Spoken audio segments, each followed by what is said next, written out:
Hello guys! Hello Taurus! Welcome dito sa aking channel, Kapalaran 888 Taurus. Alamin natin kung anong messages, vibration, gabay energy para sa lahat. Ito ay general reading. So, pwede kang makarasa ni Taurus. Gamitin mo ang iyong intuition sa panonood. If bago ka sa channel ko, please like, share, and subscribe. Press the notification bell button. Pasensya na kung paulit-ulit tayo. Okay. Taurus, self-forgiveness. Okay. Self-forgiveness. Ito yung mga lumabas sa'yo. Ang dami. 4 cards. Taurus, self-forgiveness, accept heaven's help, protection, and then friendship. Okay, so kung makikita mo dito, connected yung 4 cards mo sa bawat isa. Ibig sabihin, meron kang pinagpipray na tulong galing sa, meron kang pinagpipray na tulong sa Panginoon, syempre. And nakikita ko sa'yo dito na posibleng dumating ito. So, tanggapin mo itong heaven's help na to. Okay? Nag-pray ka. So, lumabas ka dyan sa comfort zone mo and hayaan mo ang heaven na tulungan ka. Taurus, huwag kang masyadong mag-alala. Ikaw, yung loved ones mo, kung anong ari-arian meron ka, kung ano yung trabaho mo, kung ano yung meron ka sa ngayon, are safe and protected by heaven. Okay? So, nakikita ko sure dito na posibleng kaibigan, kamag-anak, yung mga taong ito na ipapadala ng ating Panginoon para tulungan ka sa mga pangangailangan mo. Okay?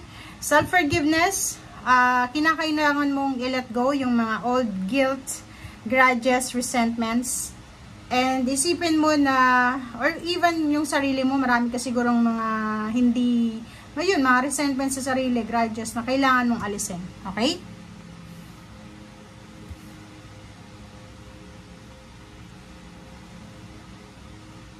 Okay.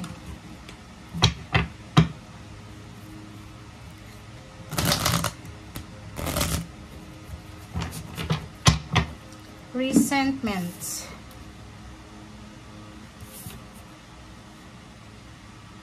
And huwag kang matatakot, Taurus. Kasi kung makikita mo dito, yun nga yung sinasabi sa'yo na you are protected.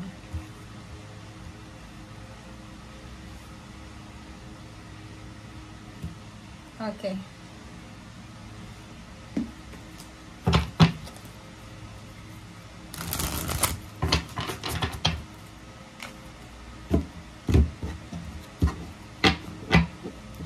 Okay, first card natin is 3 of Swords. And then Page of Swords. So, nakikita ko sure dito, mag-iingat ka, Taurus, kasi, ayun nga, yung sinasabi sa'yo dito na you're protected, but, meron ditong, siguro relationship issues to, intimate relationship, boyfriend, girlfriend, mag-asawa, may future Page of Swords dito pwedeng makatanggap ka ng mga chismis laban sa karelasyon mo, or posibleng sa kung ano man ng focus mo ngayon, ganun pag mayroong breakthrough na parating, dadaanan ka talaga ng mga pain and heartaches muna, okay? So, nakikita ko sa'yo dito, yung Page of Swords is all about naman future, hindi naman siya sa ngayon. So, posibleng yun, maging aware ka lang kasi pwedeng masaktan ka. So, huwag kang masyadong magtitiwala siguro. Okay, 5 of Coins. So, nakikita ko sa'yo dito na for the first 15 days of February, if may mga financial problems ka, may scarcity, may mga utang, or nangangailangan ka talaga ng pera, nakikita ko sa'yo dito na meron na possible na good news, or pwedeng may mga sagot, merong parang ang tawag dito, outcome, answers, confirmation ka na matatanggap. And yung Ace of Wands na to is excitement. So, makakaramdam ka ng sobrang excitement. Okay?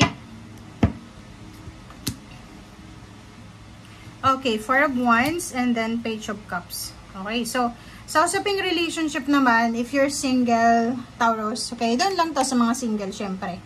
Nakikita natin kung babae ka man o lalaki, posibleng may mga future emotional offer ka, mga panliligaw, may mag-offer sa'yo ng friendship, collaboration, intimate relationship, parang ganon. So, nakikita ko sa'yo dito possible to. So, may mga, for example, na relationship na i-offer sa'yo, and then magre-result ito sa wedding, diba? Collaboration, partnership. may magpapatayo ng bahay, may magpapakasal, merong mag-e-ex na pwedeng magkabalikan, pwedeng may pamilya na nasira, naghiwalay, ang posibleng magkita ulit, and then magkabalikan sila.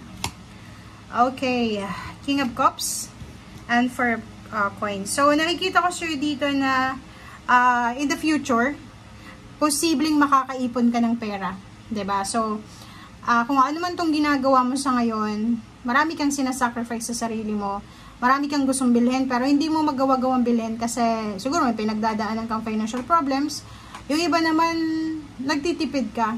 So, nasa maganda kang, in fact, maganda yung ano mo, yung outlook mo sa buhay, yung mindset mo, yung point of view, maganda. Nakikita ko sir dito na darating ang araw na yung finances mo magiging tahimik ito. Okay? Siguro sa ngayon magulo kasi wala ka pang stable na trabaho or yung business mo hindi masyadong maganda yung takbo ng business or siguro yung flow ng money sa buhay mo hindi masyadong stable, but parating na yung stability, di ba? Yung 44 dito na 4 of wands and 4 of coins, sinasabi na financially and emotionally magiging sobrang stable and secure. Yun nga, nasa protection ka, huwag kang mag-alala, yung pamilya mo, yung ari-arian mo, yung talino mo, yung skills mo, ay safe na safe yan. Okay? Okay, the Hermit. And then, diba? So, ang ganda. Kasi, okay, if ngayon may mga problema ka sa business mo, may problema ka sa asawa mo, or sa kung kanino man, friendship, sinasabi sir dito ng the Hermit na pag-isipan mong mabuti yung mga solusyon. The Hermit, kailangan mong mag-meditate, mag-reflect. Kailangan mong isipin kung tama ba itong ginagawa ko? Okay? Yung pride ko ba makakatulong to para maayos yung relationship? Yung pride ko ba makakatulong para maibalik yung collaboration ko with my business partner? Parang ganun. So, nakikita ko sure dito na nasa kamay mo yon, Taurus. Ikaw yung magdedesisyon. Yun nga may self-forgiveness dito. Sinasabi, let go mo yung mga old guilt or grudges, resentment. And yun, kailangan mo nang i-welcome kung ano yung mga magbabago ngayon. Kaalisin mo na yung mga problema na yan or yung mga issues na yan ng past. Okay? Judgment. Last card mo is judgment yun. Diba? Sabi ko sa'yo, nasa kamay mo. Ikaw yung magdedesisyon. Ikaw yung may hawak ng swerte ng buhay mo. Ikaw yung may hawak ng diskarte ng buhay mo. Okay? Kahit sabihin natin dito sa tarot, na sinasabi ng tarot na, uy, magkakaroon ka ng ganito, ganyan. Kung hindi ka naman kikilos, or hindi mo naman siseryosahin yung ginagawa mo sa ngayon, walang mangyayari. Like dito, sinasabi, makakaipon ka ng pera.